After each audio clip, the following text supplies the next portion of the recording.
একটা রেজিস্ট্যান্স দিয়ে কিভাবে তোমরা 9 ওয়াটের এলইডি বাল্ব পুরোপুরিভাবে ঠিক করবে।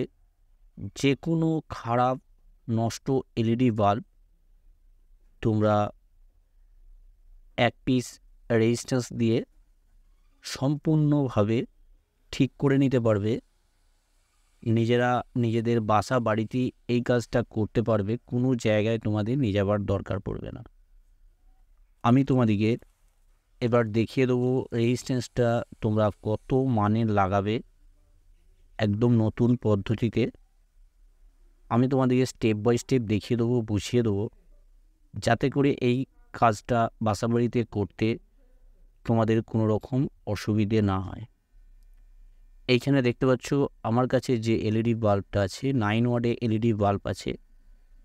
তোমাদের বাসাবাড়িতে 12 ওয়াটেরও থাকতে পারে, বা 7 ওয়াটেরও থাকতে পারে, বা 5 ওয়াট থাকতে পারে। যে কোনো ওয়াটের এলইডি বাল্ব বা যে কোনো কোম্পানির, আমি যে সিস্টেমটা তোমাদেরকে দেখিয়ে দেবো সেম একই সিস্টেম। এইভাবেই তোমরা পুরোপুরিভাবে এলইডি বাল্বগুলোকে ঠিক করে নিতে পারবে। এবার তোমাদেরকে আমি ডাইরেক্ট 220 ভোল্ট এসি সাপ্লাই লাইনের সাথে সংযুক্ত করে তোমাদেরকে আমি দেখিয়ে দেবো এখন এলইডি বাল্বটার কন্ডিশন কী আছে বা কী পরিস্থিতিতে আছে। তোমাদেরকে প্রথমে আমি দেখিয়ে দিই। এখানে আমি লাইনটা সংযুক্ত করছি বা হোল্ডারে লাগাচ্ছি। এইখানে দেখতে পাচ্ছ একবার জ্বললো, বা এখানে দেখতে পাচ্ছ হালকা ব্লিঙ্কিং হচ্ছে। এবার এখানে যে ডিফিউজারটা আছে, ডিফিউজারটা আমি খুলে নেব। খুলে নেওয়ার পর ভিতরে যে ডাইভার সার্কিটটা থাকে, ওই ডাইভার সার্কিটটা থেকে পুরোপুরিভাবে ভোল্টেজ আউটপুট আসছে নাকি দেখে নেব। এই ধরনের যে ডাইভার সার্কিটগুলো দেখতে পাচ্ছ আমার কাছে, এই ধরনের ডাইভার সার্কিটগুলো ভিতরে থাকে।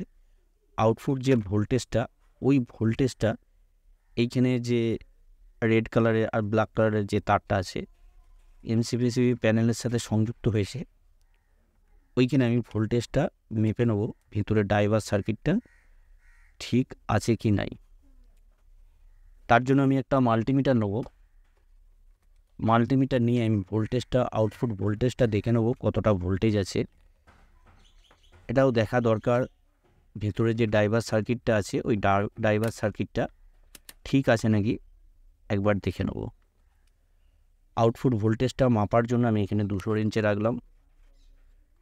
200 রেঞ্জে রাখার পর এবার আমি ভোল্টেজটা এখানে দেখে নেব কত ভোল্টেজ আছে।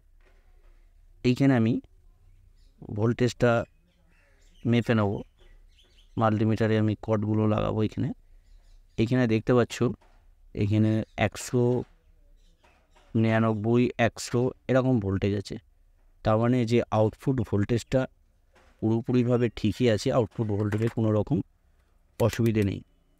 এইখানে এবার যে এমসিবিসিবি প্যানেলটা আছে, এইখানে দেখো এইখানে যে এসএমডি এলইডিগুলো আছে, এই এসএমডি এলইডিগুলোর মধ্যে কোনো একটা এলইডি উইক হয়ে আছে বা ওপেন হয়ে আছে, তার জন্য এই সমস্যাটা হয়ে আছে। আমি তোমাদেরকে যে সিস্টেমটা দেখিয়ে দেবো, এই সিস্টেমে যদি এই কাজগুলো করো, এলইডি বাল্বগুলো তোমরা ঠিক করার পর দীর্ঘদিন ব্যবহার করতে পারবে। এইখানে যে এসএমডি এলইডিগুলো আছে, এইখানে আমি প্রত্যেকটা এসএমডি এলইডিগুলোকে আমি এইভাবে শর্ট করে নেব। এই কাজটা তোমরা কোনো তার দিয়েও করতে পারো, কোনো রকম অসুবিধা হবে না।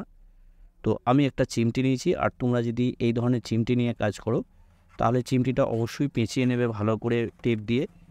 কোনো রকম কভার কোনো জায়গায় যেন ফাঁক না থাকে, ফাঁক থাকলে কিন্তু শক লাগবে। তার জন্য ভালো করে কোনো টেপ দিয়ে ভালো করে চিমটিটাকে কভার করে নেবে। এখানে দেখো প্রত্যেকটা এসএমডি এলইডি আমি শর্ট করছি, শর্ট করে দেখে নিচ্ছি কোন এসএমডি এলইডিটা উইক আছে বা পুরোপুরিভাবে খারাপ হয়ে গেছে। এখানে দেখতে পাচ্ছ এই এসএমডি এলইডিটাকে আমি যখন শর্ট করছি তোমাদেরকে ভালো করে দেখিয়ে দিই।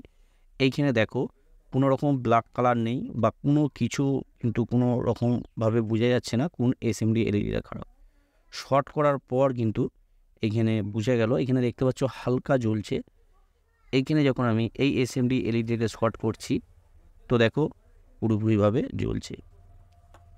এবার তোমাদেরকে যে কাজটা করতে হবে, এইখানে যে এসএমডি এলইডিটা আছে, এখানে অনেক সময় কি হয়, এইখানে ভোল্টেজ একটা ধরে থাকে, এই ভোল্টেজটাকে তোমরা অবশ্যই ডিসচার্জ করে নেবে, তাহলে কিছুক্ষণের মতন বা কয়েক সেকেন্ডের মতন একটা ভালো শক লাগবে। তার জন্য তোমরা এই জায়গাটা এইখানে দেখবে, আমি যখন শর্ট করব একটু ফায়ারিং হবে, তো দেখতে পাচ্ছ একটা ফায়ারিং হলো, তার মানে ভোল্টেজটা ডিসচার্জ হতে পারছে না বলে, এখানে যে প্যানেলটা আছে প্যানেলটা জ্বলছে না বলে, তার জন্য একটা ভোল্টেজ এখানে ধরে থাকে। তো ভোল্টেজটা অবশ্যই ডিসচার্জ করে নেবে, তাহলে কোনো রকম শক লাগবে না।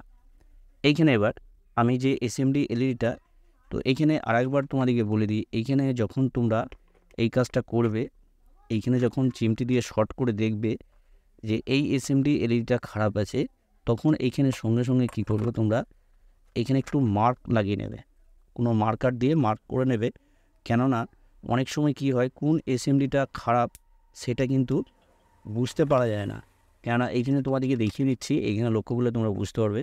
এইখানে দেখো সব কটা এসএমডি কিন্তু একই রকমের হয়ে আছে, তার মানে তোমরা যখন এই কাজটা করবে অনেক সময় কি হয়, ভুল হয়ে যায়, কোন এসএমডি এলইডিটা খারাপ বুঝতে পারা যায় না। তার জন্য আমি এইখানটা মার্কার দিয়ে মার্ক করে নিলাম।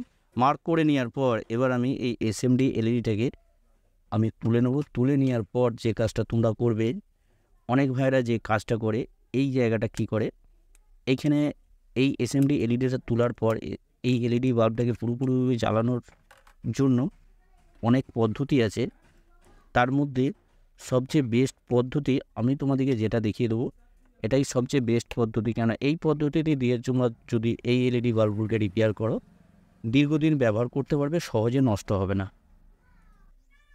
এইখানে যে এসএমডি এলইডিটা যে জায়গাটায় লাগানো ছিল, এই জায়গাটা আমি সুন্দরভাবে পরিষ্কার করে নেব। পরিষ্কার করে নেওয়ার পর এইখানে তোমাদেরকে আমি একটা সিস্টেম দেখিয়ে দেবো। অবশ্যই ভিডিওটা লাস্ট পর্যন্ত দেখবে, কেননা কিছু সতর্কীয় কারণ আছে বা কিছু সাবধানীয় কারণ আছে, সেগুলো আমি তোমাদেরকে ভিডিওর লাস্টে অবশ্যই বলে দেবো। তো এইখানে দেখো, এখানে দেখতে পাচ্ছ, এখানটা আমি পরিষ্কার করে নিচ্ছি। একটু পরিষ্কার করে নেওয়ার পর এইখানে দেখো দুটো পয়েন্ট আছে, দুটো পয়েন্ট কিন্তু আলাদা আলাদা পয়েন্ট আছে। এইখানে দেখো লক্ষ্য করলে তোমরা বুঝতে পারবে, এইখানে যে দুটো পয়েন্ট আছে, দুটো পয়েন্ট কিন্তু আলাদা আলাদা পয়েন্ট আছে, কোনো রকম শর্ট সার্কিট হওয়া যাবে না। এখানে দেখতে পাচ্ছ দুটো পয়েন্ট কিন্তু আলাদা আলাদা আছে। এবার আমি এই জায়গায় কি করব, আমি এইখানে তোমাদেরকে প্রথমেই বলেছিলাম একটা রেজিস্ট্যান্স লাগিয়ে এই এলইডি বাল্বগুলোকে রিপেয়ারিং করা সম্ভব, পুরোপুরিভাবে রিপেয়ারিং করা যাবে। এইখানে রেজিস্ট্যান্স কত মানের লাগাচ্ছি অবশ্যই তোমাদেরকে বলে দেবো। এখানে আমি একটা হাফ ওয়াটের রেজিস্ট্যান্স নিচ্ছি, তোমরা হাফ ওয়াটেরই রেজিস্ট্যান্স লাগাবার চেষ্টা করবে। এই রেজিস্ট্যান্সগুলো তোমরা মার্কেটে অ্যাভেলেবেল কিনতে পাওয়া যাবে। তো এই রেজিস্ট্যান্সগুলো খুব একটা বেশি দাম নয়, তো তোমরা যখন বেশি বাসার নেবে তখন খুব বেশি হলে 15 থেকে 20 পয়সা দাম পড়বে, তো মার্কেট হিসেবে দাম কম বেশি হয়। এইখানে আমি লেগগুলো আমার এত বড় দরকার নাই, ওর জন্য আমি কেটে নিচ্ছি, তোমরা তোমাদের সাইজ মতন করে নেবে। করে নেওয়ার পর এইখানে যখন আমি রেজিস্ট্যান্সটা লাগাবো, কোনো রকম দিক নাই, তোমরা যেদিকে খুশি লাগাতে পারবে, রেজিস্ট্যান্সে কোনো রকম দিক হয় না। এখানে আমি রেজিস্ট্যান্সটা সুন্দরভাবে এই জায়গাটায় শোল্ডারিং করে নেবো। শোল্ডারিং করার জন্য অবশ্যই একটু পেস্ট লাগিয়ে নেবো, পেস্ট লাগিয়ে নিলে শোল্ডারিং করার অনেকটা সুবিধা হয়। তো অনেক সময় কি হয়, এই কাজগুলো করার সময় অনেক সময় অনেক ভাইয়েরা বা অনেকে দেখেছি আমার কাছেও যারা রিপেয়ারিং করতে আসে, এই জায়গাটায় শোল্ডারিং আয়রন দিয়ে শর্ট করে দেয়। শর্ট করে দিলেও রিপেয়ারিং করা সম্ভব হয়, কিন্তু শর্ট করে দেওয়ার পর কি হয়, খুব বেশি হলে আধ ঘন্টা 1 ঘন্টা জলে, একদিন পুরোপুরিভাবেও জ্বলে না। খুব বেশি হলে আধ ঘন্টা 1 ঘন্টা জলে, তারপরেই কিন্তু এলইডি বাল্বটা পুরোপুরিভাবে নষ্ট হয়ে যায়।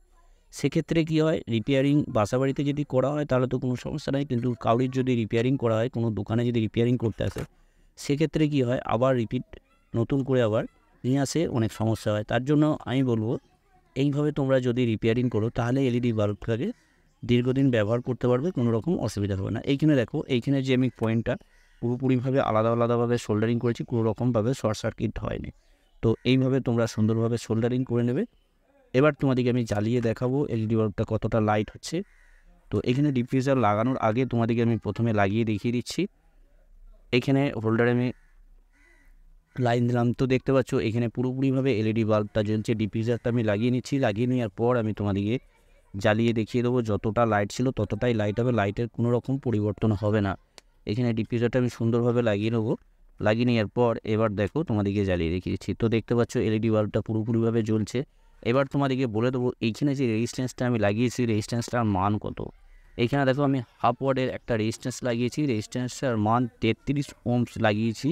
তো 33 ওহমস থেকে তোমরা যদি 68 ওহমস বা 100 ওহমস পর্যন্ত এই রেজিস্ট্যান্সটা এই জায়গায় যেখানে আমি লাগিয়েছি এটা লাগাতে পারবে, কোনো রকম অসুবিধা হবে না।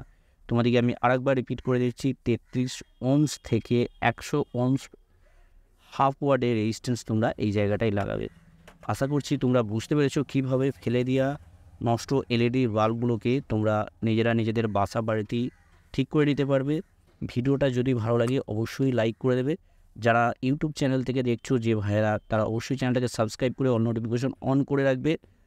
আর যারা ফেসবুক থেকে দেখছো অবশ্যই ফলো করে রাখবে, আর অবশ্যই ভিডিওটাকে লাইক করে রাখবে। ওকে, তো অবশ্যই ইউটিউব থেকে যারা দেখছো অল নোটিফিকেশন অন করে রাখবে, কেননা আমি যখনই ভিডিও আপলোড করব তখনই তোমরা সাথে সাথে দেখতে পারবে। আর যে ভাইয়েরা ফেসবুক থেকে দেখছো অবশ্যই ফলো করে রাখবে, কেন আমি যখনই ভিডিও আপলোড করব, ফেসবুকে আমি প্রত্যেক দিনই ভিডিও আপলোড করি, যখনই আমি ভিডিও আপলোড করব তোমরা সাথে সাথে দেখতে পারবে। ওকে, তোমরা সবাই ভালো থাকবে, সুস্থ থাকবে, নিজের খেয়াল রাখবে।